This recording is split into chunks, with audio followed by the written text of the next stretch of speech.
उधर एक म्यूटेंट दूर से यह सब देख रहा होता है। तभी उसके पीछे कुछ हिलता है, लेकिन वह ध्यान नहीं देता। अचानक परिवार का कुत्ता आता है और उस म्यूटेंट को बेरहमी से मार डालता है। इधर ट्रेलर के अंदर एथिल अभी जिंदा होती है, लेकिन उसकी हालत बहुत गंभीर थी। बॉबी जैसे ही अंदर का हाल देखता है, वह गुस्से में आ जाता है और बोलता है कि अब हमें म्यूटेंट्स का पीछा करना चाहिए। लेकिन डग ने उसे रोकते हुए कहता है कि बिना किसी योजना के ऐसा करना सही नहीं होगा। उसी वक्त उन्हें ट्रेलर के बाहर से कोई आवाज सुनाई देती है। बॉबी ने तुरंत ट्रेलर के दरवाजे की तरफ गोलियां चलाना शुरू कर देता है। फिर डग धीरे धीरे बाहर जाता है, ये देखने की वहाँ क्या है। बाहर जाकर वो देखता है कि एक म्यूटेंट मारा हुआ पड़ा था। डग ने उसके हाथ से वॉकी टॉकी उठा लेता है। उसी वक्त उनका कुत्ता भी वापस लौट आता है। अचानक वॉकी टॉकी से उसकी बच्ची के रोने की आवाज आने लगती है। ये सुनते ही डग का खून खौल उठा। अब वह सिर्फ बदला लेना चाहता है। अगली सुबह डग अपने कुत्ते के साथ निकल पड़ता है। कुत्ता उसे एक माइंस तक ले जाता है, जहाँ बहुत सारे म्यूटेंट्स की कब्रें बनी हुई होती हैं। इसके बाद कुत्ता उसे माइंस की दूसरी ओर ले जाता है।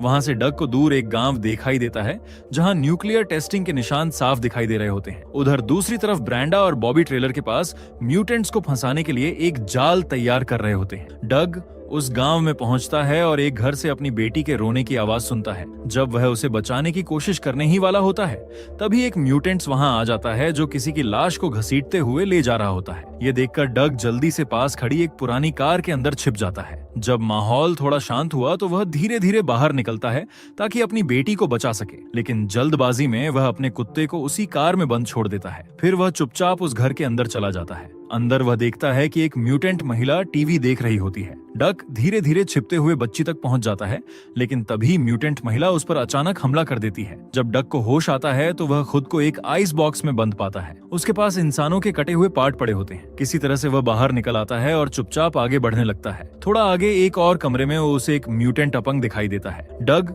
उसे अपनी बेटी के बारे में पूछता है, लेकिन वह म्यूटेंट कोई जवाब नहीं देता है। तभी अचानक एक दूसरा म्यूटेंट खिड़की तोड़कर अंदर घुस आता है और डग पर कुल्हाड़ी से हमला कर देता है। हमले में डग की एक उंगली कट जाती है, लेकिन वह हार नहीं मानता है और बड़ी मुश्किल से उस म्यूटेंट को मार गिराता है। तभी वहां एक और म्यूटेंट शोर सुनकर पहुंच जाता है, लेकिन डग उसे अचानक पकड़ लेता है। डग पहले उसके पैर पर वार करता है और फिर कुल्हाड़ी से उसे मार डालता है। इसी दौरान एक अपंग म्यूटेंट वॉकी टॉकी पर एक मैसेज भेजता है कि डग की बेटी को मार डालो, लेकिन जैसे ही वह पलटता है, डग का कुत्ता उस पर टूट पड़ता है और उसे वहीं मार डालता है। इसके बाद डग एक एक घर जाकर कैथरीन को ढूंढने लगता है। वहां उसे कई अजीब और विकृत बच्चे दिखाई देते हैं, लेकिन उसकी बेटी कहीं नहीं मिलती है। उधर जब एक म्यूटेंट बच्ची को मारने पहुंचता है तो वह देखता है कि वहां बच्ची नहीं होती, बल्कि एक सूअर का बच्चा रखा हुआ होता है। असल में रूबी, जो म्यूटेंट्स में से थी, बच्ची को लेकर वहां से भाग चुकी होती है। उसी वक्त पहाड़ी के ऊपर से डग को अपनी बेटी के रोने की आवाज सुनाई देती है। ये देखकर डग बिना समय गवाए उनके पीछे दौड़ पड़ता है।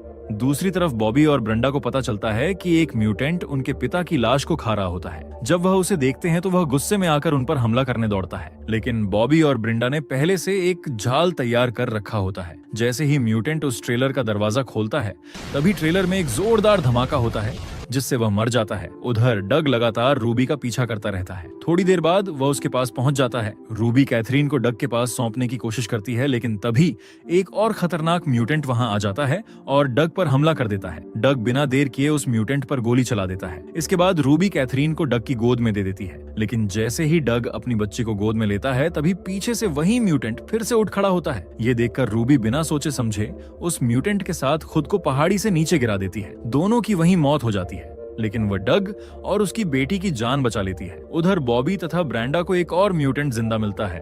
ब्रेंडा उसे कुल्हाड़ी से मारकर खत्म कर देती है। आखिर में डग अपनी बेटी और कुत्ते के साथ सुरक्षित वापस लौट आता है। तीनों एक दूसरे को गले लगाते हैं और एक राहत की सांस लेते हैं, लेकिन उन्हें यह नहीं पता था कि दूर एक जगह से अब भी कोई उन्हें चुपचाप देख रहा होता है और यहीं पर यह फिल्म खत्म हो जाती है।